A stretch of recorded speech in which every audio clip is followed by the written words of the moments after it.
এই কনকনে ঠান্ডার শীতের দুপুরে গরম গরম ভাতের সাথে এক মুঠো শিম আর একটা টমেটো, ব্যাস আর কিছুই লাগে না। এত দুর্দান্ত স্বাদ হয় যে আপনি মাছ মাংস ছেড়ে রেখে এটা দিয়েই পুরো খাবারটা খেয়ে নেবেন। তো নমস্কার, রকমারি রান্নাঘরে আরও একটা দারুণ রেসিপিতে আপনাদের সবাইকে স্বাগত। এক মুঠো শিম পুরোটা আগা মাথা কেটে ভালো করে ধুয়ে এখানে একটু জলের মধ্যে বসিয়ে দিলাম ভাপে, একটু ঢাকা দিয়ে দিলাম, একটা টমেটো 2 ফালি করে দিয়ে দিলাম। ব্যাস 5 মিনিট ঢাকা দিয়ে সেদ্ধ করলে কিন্তু সেদ্ধটা খুব সুন্দর হয়ে যায়।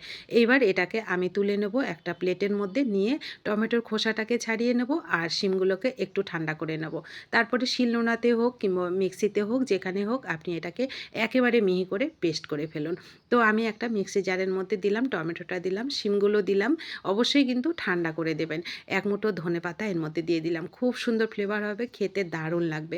কয়েকটা কাঁচা লঙ্কা দিলাম, ঝালটা আপনারা বুঝে দেবেন যেমন খাবেন। তো পেস্টটা হয়ে গেল। এদিকে আমি কড়াই বসালাম, উনুনের মধ্যে একটুখানি তেল দিলাম আর দুটো বড় সাইজের পেঁয়াজ আমি এখানে দিয়ে দিলাম। একটু হাতে একটু ভেঙে দেবেন, তাহলে একটু লবণ দিয়ে এটা যখন বেরেস্তার মতন ভাজবো খুব সুন্দর ভাজাটা হবে। গ্যাসটাকে মিডিয়ামে করে রেখে একটু বেরেস্তার মতন করে এইগুলোকে হালকা লাল করে আমি ভেজে নিলাম। একটু হলুদও দিতে পারেন, কালারটা খুব সুন্দর হবে। তো এইবার আবার আমি উনুনে দিয়ে দিলাম 1 চামচ মতন সর্ষের তেল, একটু কালো জিরা ফোড়ন দিলাম, কয়েক কোয়া রসুন থেতো করে দিলাম। রসুনটা অবশ্যই থেতো করে দেবেন, যখন মুখে পড়বে খেতে দারুণ লাগবে।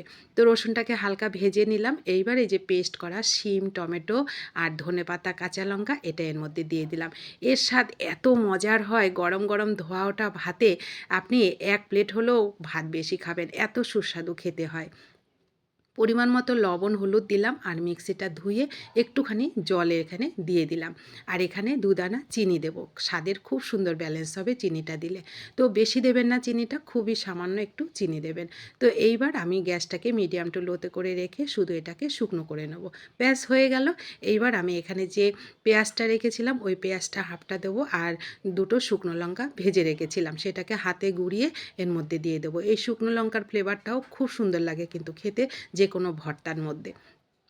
তো শুকনো লঙ্কাটাকে হাতে গুঁড়িয়ে দিয়ে দিলাম আর এই যে পেঁয়াজটা ভেজে রেখেছিলাম হাফ পেঁয়াজ এখানে দিয়ে দেবো। দিয়ে এইবার শুধু সুন্দর করে মিক্সড করে নিলেই রেডি আমার দারুণ স্বাদের ভর্তা। এত সুন্দর ফ্লেভার হয় ধনেপাতার জন্য এর মধ্যে, আর খেতে অসাধারণ লাগে।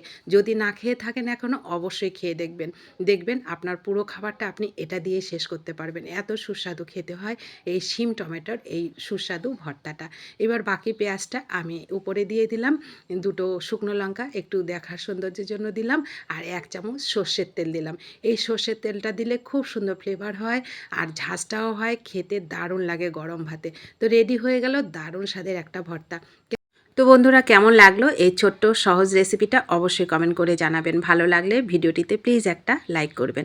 আপনাদের একটা লাইক পরবর্তী রেসিপি তৈরি করতে অনেকটা উৎসাহিত করে। আর অনেক অনেক শেয়ার করবেন, সবাই যেন এই শীতের দুপুরে এই দুর্দান্ত স্বাদের ভর্তাটা তৈরি করে খেতে পারে। আপনারা অবশ্যই না খেয়ে থাকলে খাবেন আর পরিবারের সবাইকে খাওয়াবেন। দেখা হবে আপনাদের সঙ্গে নতুন কোনো রেসিপিতে, ততক্ষণ অবশ্যই সকলে ভালো থাকবেন এবং সুস্থ থাকবেন। ধন্যবাদ।